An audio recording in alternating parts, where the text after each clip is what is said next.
नमस्कार। प्रारब्ध के एक और चर्चा सत्र में आप सभी का स्वागत है। देश की राजधानी दिल्ली से कल दिन में दो खबरें आईं बारी बारी से। सबसे पहली खबर आई कि प्रधानमंत्री नरेंद्र मोदी ने अपने कैबिनेट में यानी मंत्रिमंडल में एक पहला बदलाव किया। वो बदलाव था देश के कानून मंत्री किरेन रिजिजू साहब का विभाग बदला जाना। उनको कानून मंत्री से भू विज्ञान मंत्री बना दिया गया।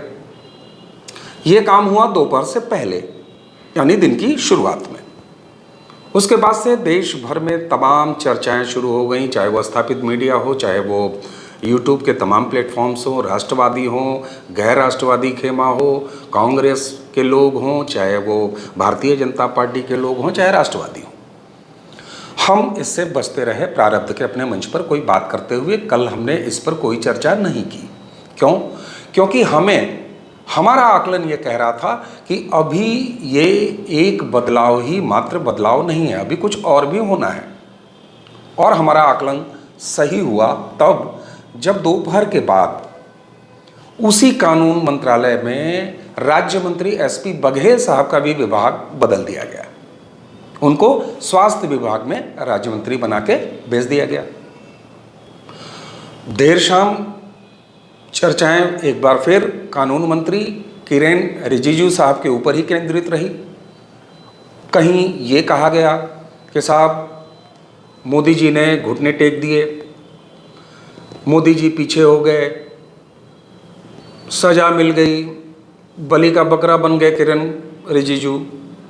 इस तरह की तमाम चीज़ें चलती रहीं। लेकिन इन सारी चीज़ों के आधार पर अगर ये मान लिया जाता तो फिर ये सोचने की ज़रूरत है कि उसी विभाग के राज्य मंत्री एसपी बघेल साहब को हटाने की क्या ज़रूरत थी।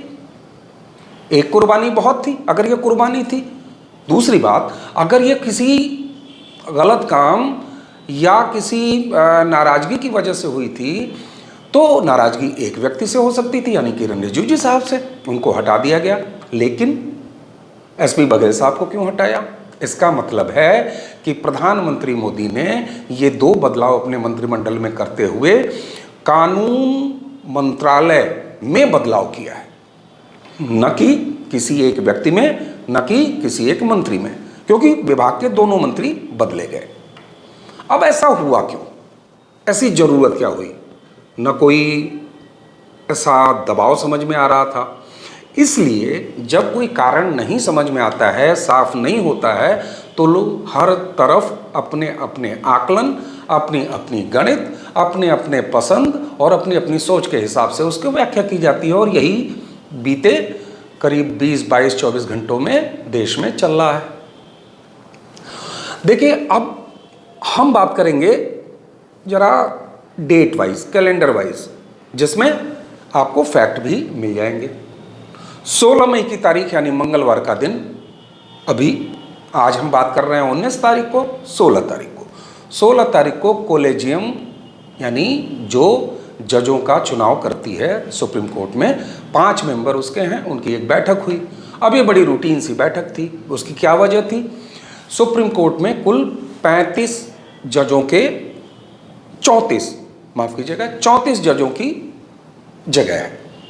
2 जज रिटायर हो गए थे यानी 2 जजों की जगह खाली थी।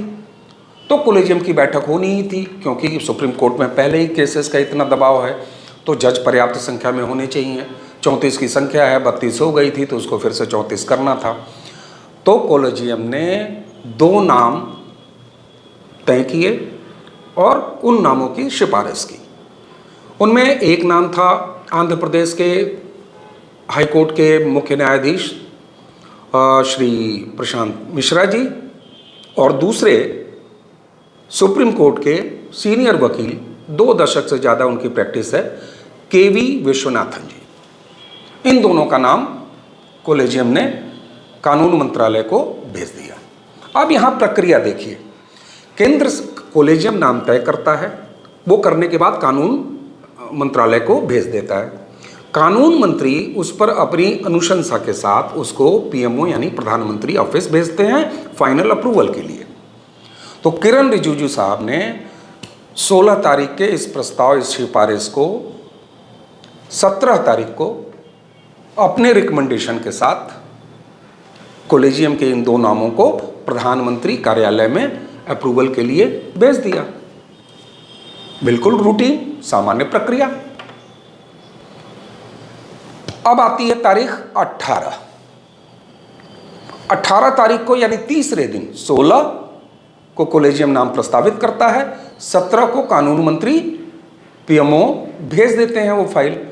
अब आता है 18 की सुबह होते ही, ऑफिस का समय शुरू होते ही देश को यह समाचार मिलता है कि कानून मंत्री किरण रिजिजू साहब अपने पद से हटा दिए गए, उनका विभाग बदल दिया गया। खलबली मचली शुरू हुई, चर्चाओं का बाजार गर्म हुआ। अभी वो बाजार गर्म हो ही रहा था कि दोपहर बाद राज्य मंत्री एसपी बघेल भी हटा दिए गए। इस तरह बीती 18 तारीख। अर्जुन मेघवाल साहब जो कि नए कानून मंत्री हुए, उन्होंने चार्ज संभालने के बाद जो सबसे पहला काम किया कानून मंत्री के रूप में, वो ट्वीट किया उन्होंने कल यानी 18 तारीख को कि प्रधानमंत्री कार्यालय ने यानी केंद्र सरकार ने कॉलेजियम के 2 नाम प्रशांत कुमार मिश्रा और केपी विश्वनाथन, इन दोनों के नामों पर अपनी सहमति दे दी है, यानी अप्रूव कर दिया है। और आज जब हम आप 19 तारीख को ये वीडियो कर रहे हैं और आप देख रहे हैं, सुन रहे हैं, तो आज इन दोनों लोगों के, दोनों जजों के शपथ लेने यानी ऑफिस ज्वाइन करने का दिन है। वो दोनों जज बन रहे हैं। अब क्या वजह है, क्या जरूरत ऐसी आन पड़ी कि प्रधानमंत्री नरेंद्र मोदी साहब किरण रिजिजू द्वारा अनुशंसित किए गए उन 2 नामों को अप्रूव करने से पहले किरण रिजिजू साहब को हटा देते हैं, और सिर्फ उनको नहीं हटाते हैं बल्कि उनके राज्य मंत्री को भी हटा देते हैं, यानी कानून मंत्रालय में परिवर्तन कर देते हैं। तो यहाँ ये तर्क कि सरेंडर कर दिया किसी दबाव में, मैं नाम नहीं लूँगा, आप समझ सकते हैं कि मैं न्यायपालिका को ही संबोधित कर रहा हूँ, तो ये गलत इसलिए हो जाता है कि अगर किरण रिजिजू साहब ने ही वो दोनों नाम रिकमेंड किए थे कॉलेजियम वाले, तो फिर उन नामों को अनुशंसित यानी अप्रूव करने के बाद, जो कि मेघवाल साहब ने जानकारी दी कल, हटाने की क्या जरूरत थी। तो यहाँ ये तर्क बिल्कुल गलत साबित हो जाता है कि कहीं कोई दबाव है नरेंद्र मोदी पे, जिसके सामने वो झुके हैं, या कहीं उन्होंने एक कदम पीछे अपना मामला किया है। तो ये सब बातें बिल्कुल गलत साबित हो जाती हैं। लेकिन सवाल तो ये जरूर खड़ा रहता है ना कि ऐसा क्या हुआ कि मेघवाल साहब को लाया गया। अच्छा, अब मेघवाल साहब, उनके पास पिछले 9 सालों से वो मोदी कैबिनेट में हैं, लॉ ग्रेजुएट हैं, उसके साथ वो भारतीय प्रशासनिक सेवा के अधिकारी रहे हैं, बहुत अच्छा अनुभव है, मैनेजमेंट के आदमी रहे हैं, प्रशासकीय क्षमता भी है। किरण रिजिजू साहब जब कानून मंत्री बनाए गए थे, तब ये बात जरूर आई थी कि ये बिल्कुल गैर परंपरागत तरीके से ये निर्णय लिया गया है, क्योंकि ये माना जाता था कि इस देश में कानून मंत्री का लॉ बैकग्राउंड होना जरूरी है, जो कि किरण साहब का नहीं था। लेकिन फिर भी नरेंद्र मोदी साहब ने उनको कानून मंत्री बनाया। अब उनको रिप्लेस किया। रिप्लेस करने के बाद जिस भू विज्ञान मंत्रालय में उनको कैबिनेट मंत्री बनाया है, वो कोई सजा वाला मंत्रालय नहीं है। हम सभी जानते हैं प्रधानमंत्री नरेंद्र मोदी की अपनी प्राथमिकताएं हैं। जल शक्ति मंत्रालय जब उन्होंने बनाया तो बहुत सारे लोगों को लगा ये कोई बहुत महत्वपूर्ण विभाग नहीं है। उसी के साथ जब उन्होंने सहकारिता मंत्रालय बनाया और 2019 में अमित शाह जी को गृह मंत्रालय के साथ साथ सहकारिता मंत्रालय का चार्ज भी दिया, तब भी लोगों को लगा कि आम जन को ये लगा कि ये सहकारिता मंत्रालय क्या है। लेकिन उस सहकारिता मंत्रालय ने पिछले 4 सालों में बहुत कुछ करके दिखाया है। और उस सहकारिता मंत्रालय का दर्द जहाँ पर जिसको पहुँचा है, चाहे वो शरद पवार हों, चाहे उत्तर प्रदेश में शिवपाल सिंह यादव जैसे लोग हों, तो वो पता चला है, उन्हें महसूस हो रहा है। इसी तरह किरण रिजिजू साहब का भू विज्ञान मंत्रालय में जाना कहीं से उनका डिमोशन नहीं है, लेकिन ये भी ध्यान रखना चाहिए कि ये चुनावी साल है और अब इस सरकार के अंतिम 1 साल बचे हुए हैं काम करने के, जिसमें सरकार को बहुत सारे ऐसे नए कानून और बड़े बड़े बिल्स पेंडिंग हैं जिनको कि कार्यान्वित करना है, और जो प्राथमिकताएं नरेंद्र मोदी और उनके सरकार की हैं उनको जामा पहनाना है, असली जामा पहनाना है। क्योंकि हम सबको याद रखना चाहिए कि नरेंद्र मोदी वह राजनेता हैं जो खुद कहते हैं कि मैं 5 साल के अपने कामों का रिपोर्ट कार्ड आपके सामने रखूंगा और तब चुनाव में आपसे वोट मांगूंगा। तो उन्हें रिपोर्ट कार्ड रखना है और उनके रिपोर्ट कार्ड में वो सारे रिजल्ट्स वो रखेंगे। इसलिए ऐसे माहौल में जबकि अंतिम 1 साल बचे हों और बहुत सारे काम निपटाने हों, बहुत सारे कानून बनाने हों नए, कैसे कैसे उस पर कभी और चर्चा होगी, तो ये ज़रूरी हो जाता है कि उसमें न सिर्फ विधायिका यानी संसद का सहयोग हो मिले, उसी के साथ साथ ये भी जरूरी है कि लोकतंत्र के एक और मजबूत खंभे यानी न्यायपालिका का भी पूरा पूरा समर्थन और सहयोग मिले, एक सकारात्मक वातावरण में काम हो।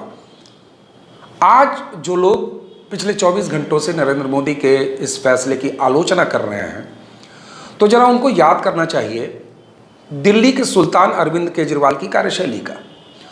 पूरा देश, यही राष्ट्रवादी, यही भाजपा समर्थित लोग, यही नरेंद्र मोदी को अपना नेता मानने वाले उन केजरीवाल की बुराई क्या कह के करते हैं कि एलजी से, लेफ्टिनेंट गवर्नर से उनके कितने खट्टे रिश्ते और हमेशा लड़ाई झगड़े का माहौल होता है। एक स्वस्थ माहौल कभी नहीं रहा है, नकारात्मक माहौल छोड़ के, जिसका परिणाम है कि निश्चित रूप से दिल्ली के कामकाज पर इसका असर पड़ता है। बड़े फैसले कई बार लंबित होते हैं। तो ये केजरीवाल की अपनी शैली है, लेकिन इसके उलट नरेंद्र मोदी की ये शैली नहीं है। तो एक तो ये वजह है। अब सहयोग का वातावरण अगर बनाना है तो उसमें किरण साहब कहाँ से आड़े आ रहे थे, ऐसा भी नहीं है। हाँ, ये जरूर है कि कानून मंत्री बनने के बाद किरण रिजिजू साहब कॉलेजियम का हमेशा विरोध करते रहे हैं और कॉलेजियम को लेके, चाहे न्यायपालिका के कामकाज को लेके उन्होंने हमेशा कड़े बयान भी दिए हैं। अब यहाँ एक नाम, जो 2 नए जज अपॉइंट हुए हैं, उनमें प्रशांत कुमार मिश्रा, उनके नाम पर कोई बात नहीं है, वो हाईकोर्ट के मुख्य न्यायाधीश हैं।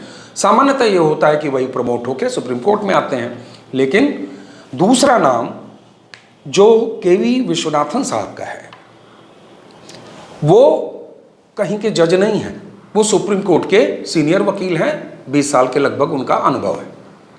इस देश में अब तक कुल 9 वकील ऐसे हुए हैं जो सुप्रीम कोर्ट के जज बने हैं। उनमें से 3 के लगभग सुप्रीम कोर्ट के मुख्य न्यायाधीश भी बने हैं। अब केवी विश्वनाथन साहब 2030 में जो सीनियरिटी है उसके हिसाब से 9 महीने के लिए इस देश के चीफ जस्टिस भी होंगे। केवी विश्वनाथन साहब वही वकील हैं जिन्होंने कुछ दिन पहले ही एक लंबा चौड़ा आर्टिकल लिखा था जिसमें उन्होंने घनघोर आलोचना की थी किरण रिजिजू के बयानों को लेकर, जो वो समय समय पर इस देश की जुडिशरी के बारे में देते रहे। तो ऐसे में उन्हीं विश्वनाथन का नाम किरण रिजिजू साहब क्यों अग्रसारित करेंगे, लेकिन उन्होंने अग्रसारित किया। अब अग्रसारित अगर उन्होंने किया और पीएमओ को वो उन दोनों नामों को 48 घंटे के अंदर अप्रूवल दे देना था, तो किरण रिजिजू साहब को हटाने की क्या जरूरत थी। इसलिए इन बातों की आलोक में, प्रकाश में ये बात साबित हो जाती है कि कहीं ना कोई दबाव के चलते ये फैसला हुआ है बदलाव का, न ही कहीं किरण रिजिजू साहब से कोई नाराजगी है। हाँ, प्रधानमंत्री नरेंद्र मोदी की अपनी कार्यशैली है, वो अपने सहयोगियों को, अपने कैबिनेट के मिनिस्टर्स को जब जिस रोल में उचित समझते हैं उतनी देर के लिए रखते हैं, उनसे वो यथोचित काम कराते हैं और कराने के बाद एक टीम भावना के अनुरूप उनको दूसरा टास्क दे देते हैं। इसी तरह उन्होंने कानून मंत्रालय से किरण साहब को हटा के भू विज्ञान विभाग का मंत्री बना के एक दूसरा टास्क दे दिया।